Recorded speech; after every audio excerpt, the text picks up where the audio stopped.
I read not long ago a quote that said, "The best way to predict the future is to create it," which means to have a vision. Even though the vision is in the air or in the sky, build a foundation under your dreams. When you see men and women who rise from poverty and obscurity to fame and renown, you invariably see someone who had a vision of what they could be, have, and do, far beyond what they were. Every one of us has had an experience at one time, when we were small, of having a vision of growing up and having our own cars. As we grew older, we had a vision of having our own homes and our own families. As we grew older still, we had a vision of traveling or going to Europe. We fulfill all our visions. The wonderful thing is this: we always tend to achieve our goals. The problem is that our goals are set so low that even when we do achieve them, they don't turn us on. They don't fill us with enthusiasm. So, dream big dreams if you like, and focus on results, not activities. This is the key. Be clear about the results that you're trying to accomplish. This is one of the keys of peak performance, by the way. All peak performers are results-oriented. All losers or underachievers tend to be activity-oriented. In activity orientation, they work very, very hard, sometimes frantically, sometimes longer hours than you do, but they lose sight of the results. Ben Trigo, the strategic thinker, said, "The very worst thing in the world is to do very efficiently what need not be done at all." Many of us work very, very hard to do very efficiently what need not be done at all. Anybody who's ever had employees will tell you that every single day you come across employees doing something very diligently, yet it's completely irrelevant to the success of the business. So, focus on results. Here's a key question to ask yourself in your working life, and I think it's one of the most important. What results are expected of me? Not what activities, but what results, what outputs, what am I supposed to produce in my job? A second question you can ask yourself is, why am I on the payroll? The results that are expected of us in selling are sales, and the only time that we are working is when we are doing something that contributes directly to that result. Isn't that true? But why do we do the other things? I've come to the conviction that the reason we do the other things is because they are fun and easy rather than hard and necessary. I think the major reason why people fail in life is the expediency factor. We always take the fastest and easiest route to get the things that we want. But the fastest and easiest route in life is almost always the route to failure. It's short-term gain for long-term pain. We do what is fun and easy today instead of what is hard and necessary, and then we have to do what is hard and necessary at the end of our life, when it's too late. You'll find that the willingness and the ability to discipline yourself, to be clear about what it is you want, to be clear where you're going, to be clear about the results that you're expected to accomplish, and then to work only on those results is absolutely critical for success. It is not possible to conceive of a person being successful who is not capable of disciplining themselves to do what is hard and what is necessary, rather than what is fun and easy, especially when it comes to managing your time on a day-to-day basis. Focus on results, not activities. Now let me give you a method that has helped me. Write out your goals. All goals have to be in writing. If you don't have your goals in writing, then they're not really goals at all. They're merely wishes. As they say, a wish is merely a goal, without any energy behind it. Have your goals in writing, very specifically and clearly. Then do this every single morning. Rewrite your major goals in the first person singular, as though they already existed.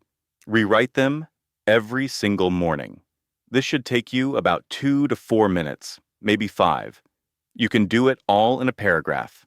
If, for instance, your goal is to earn $50,000 a year, then every single morning write, I earn $50,000 a year.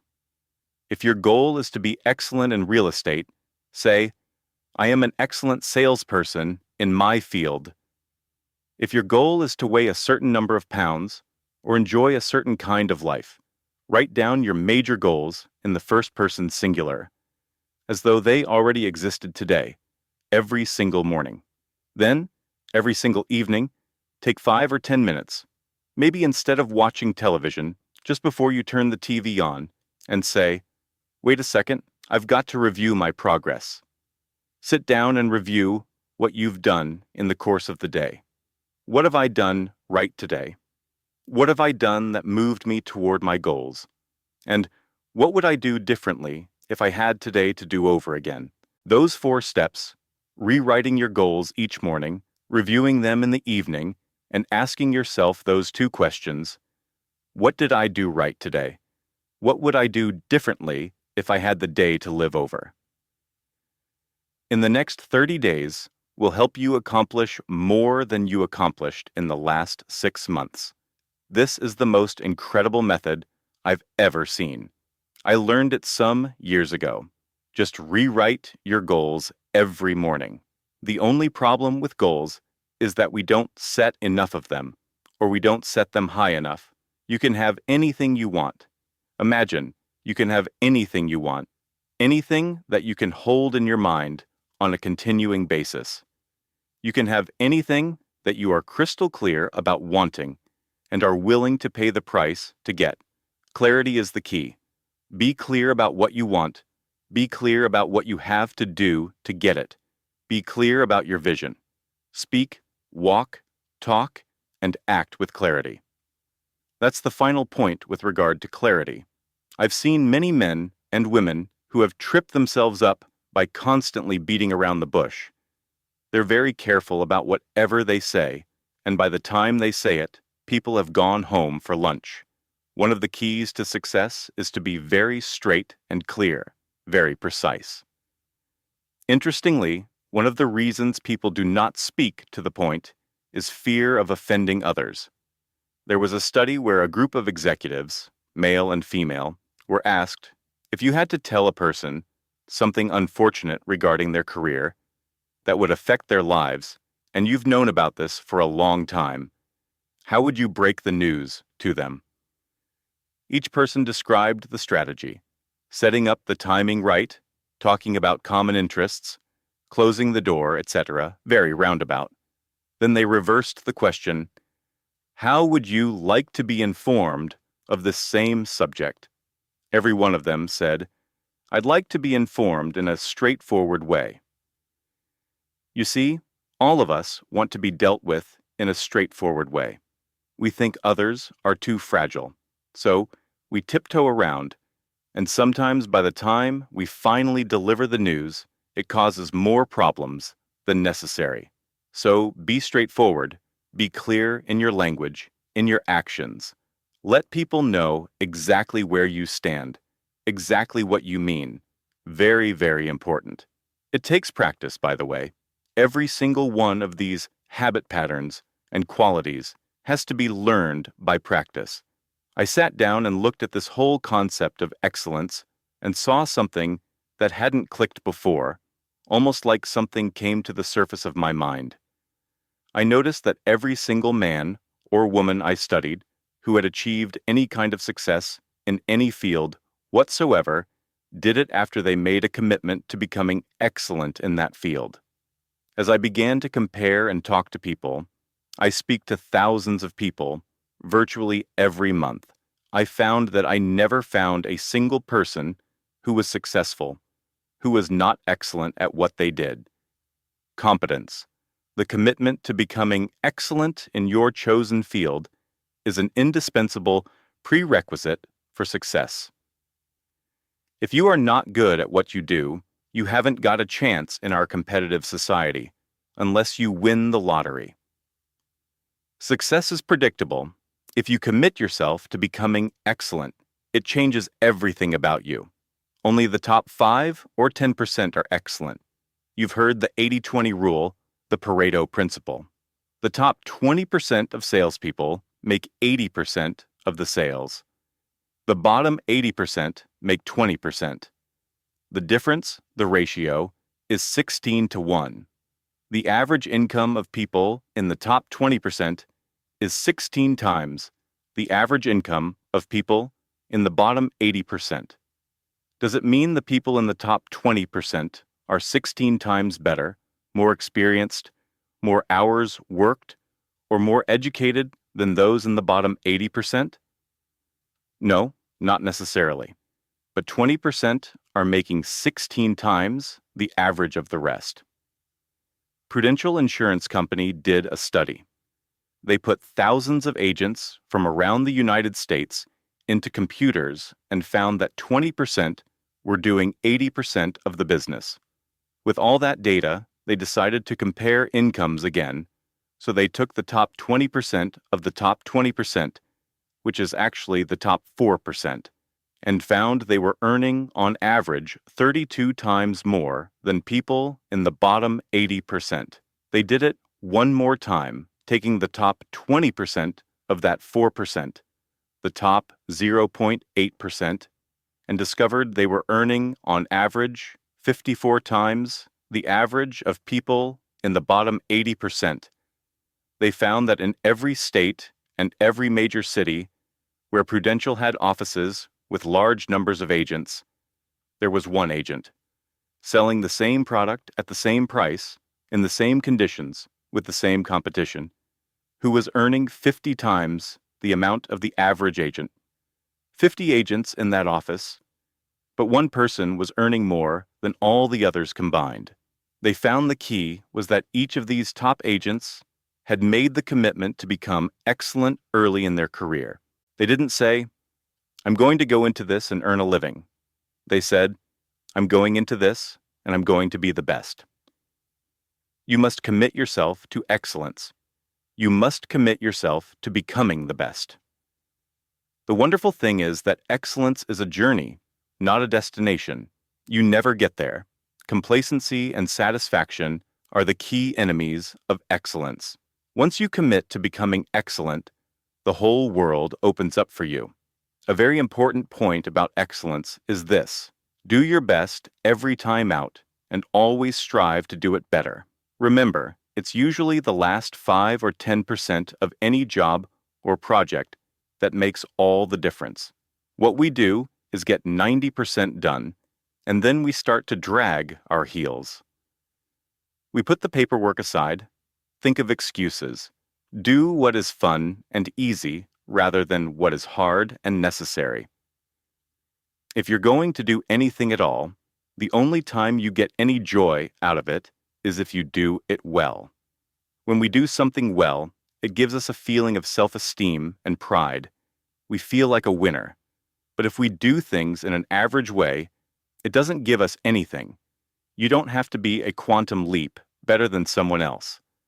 Just a little bit better in the critical areas that make a difference. You can achieve that simply by making it a goal, setting it, and working on it. You can become anything that you want to become. The harder you work, the better you get. There's a lot of controversy in our society over why we should work so hard. The fact of the matter is, less than 5% of people really succeed. Out of 100 people working today, only 1 will be wealthy when they retire, 4 will be financially independent, 15 will have some savings, and 80% will be broke and dependent upon charity or pensions. Only 1 or 2% of people in each generation really make it, and every single study shows that those who do are the ones who work hard. Hard, hard. If you think it's hard to be successful, try being a failure.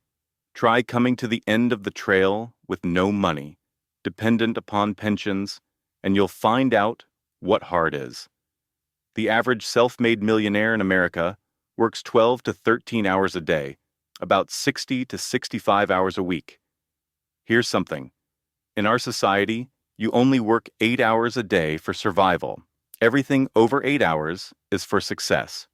If you're only working 8 hours a day, you'd better have a rich uncle or someone else to take care of you, because 8 hours a day only gets you survival in our society.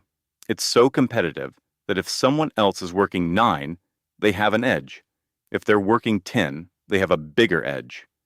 Every hour over 8 that you invest is an investment in your future, your success.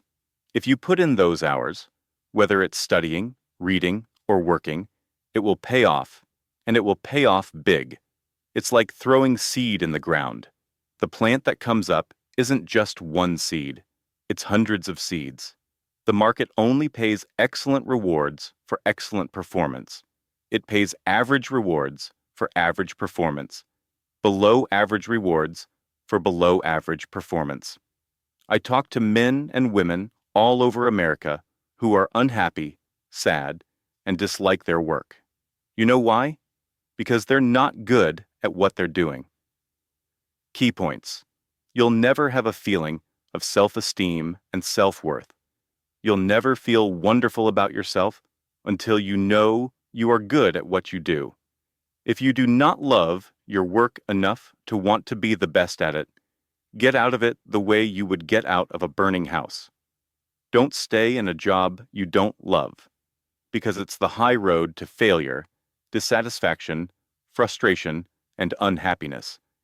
Develop a sense of urgency. A sense of urgency is a quality possessed by only about 2% of the population.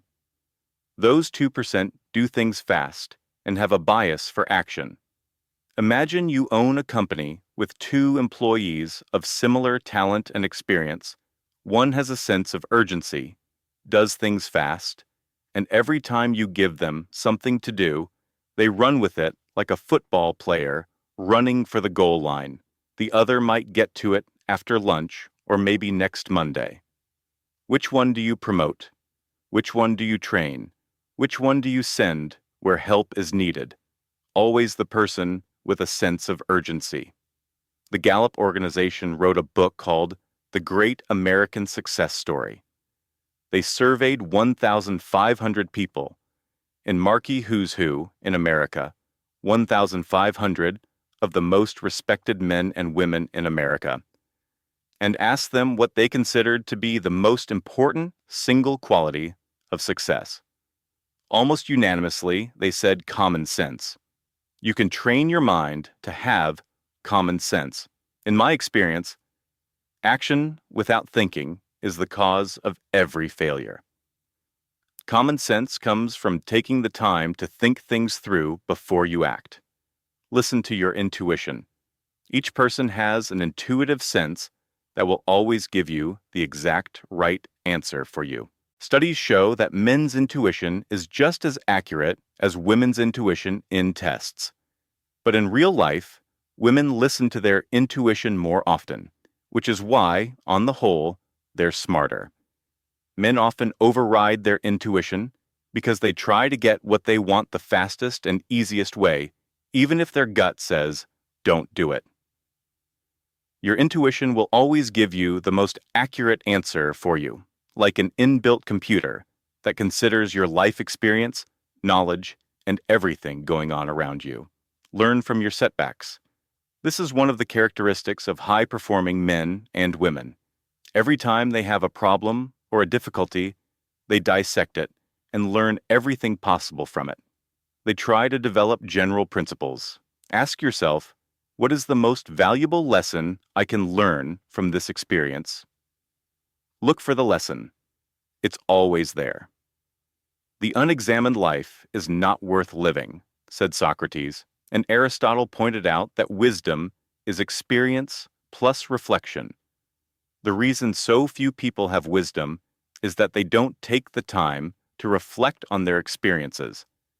How many people do you see get out of bad relationships and jump immediately into another bad one, or leave a lousy job and get right into another lousy job? The hallmark of creativity is curiosity. The hallmark of ignorance is the cessation of asking questions. Some of the brightest people I know ask questions as if they were children, continually. They're open, flexible, and have the ability to drop what they're doing if new information contradicts it, and then do something else. Many people, though, just keep going until they run into a wall. The more you do of what you're doing, the more you'll get of what you've got. Research says that all changes in our lives come with the input of new information. Without new information, we keep on doing the same thing forever, as the result of inertia. Creative people are always looking for faster, better, easier, cheaper, newer ways. Remember, 80% of everything we are doing today will be different 5 years from now. Products we use, foods we eat, cars we drive, music we listen to. That's how rapidly things are changing. According to research, all you need is an idea that's 10% new to start a fortune. An idea that's more than 10% new might be too new for the average consumer. An idea that's 10% new is enough. How many times have you seen a need for a product or service and thought, why doesn't someone produce that? You let it go, then 2 or 3 years later, you see a company making $1 million from it. And you say, I thought of that idea a few years ago. Every person here has had that experience. You must trust your ideas. If you decide you're going to earn a certain amount of money, achieve a certain level of wealth, or create a certain lifestyle, and you program that into your subconscious mind, then turn it over to your intuition, you will get the insights and inspirations you need to achieve your goals. That's the only difference between very wealthy, successful people and the average person. They follow their intuition. They're not necessarily smarter, more educated, or more talented. They just follow that inner guide. Develop the people skills you need to be successful. Take courses in communication, effective listening, and public speaking. One of the most important parts of communication is the size of your vocabulary, your ability to express yourself orally, to stand on your feet, to write effectively, to get your point across. You cannot imagine a successful person who cannot communicate well. You can become an excellent communicator. You can train yourself to learn one new word a day, for example, by carrying a dictionary around. I have taught myself French, Spanish, and German, and some bits of about 10 other languages. I learned basic vocabulary and carried a dictionary. Soon I could eat, live, walk, talk, and speak fluently in those 3 societies. The Carnegie Institute of Technology did a study. They looked at 10,000 men and women who were let go from their companies. They found that 95% were let go because of their inability to get along with others, a problem caused mostly by low self-esteem. Low self-esteem causes personality problems, not liking ourselves, feeling inferior inside, which makes us lash out at others. Interestingly, if you are clear about your goals, committed to becoming excellent, and concentrating single-mindedly on what's important to you, you tend to like yourself more. Your self-esteem goes up, and your ability to get along with others improves. However, if you have no goals, and you're not very good at what you do, you'll end up just drifting, and your self-esteem will go down.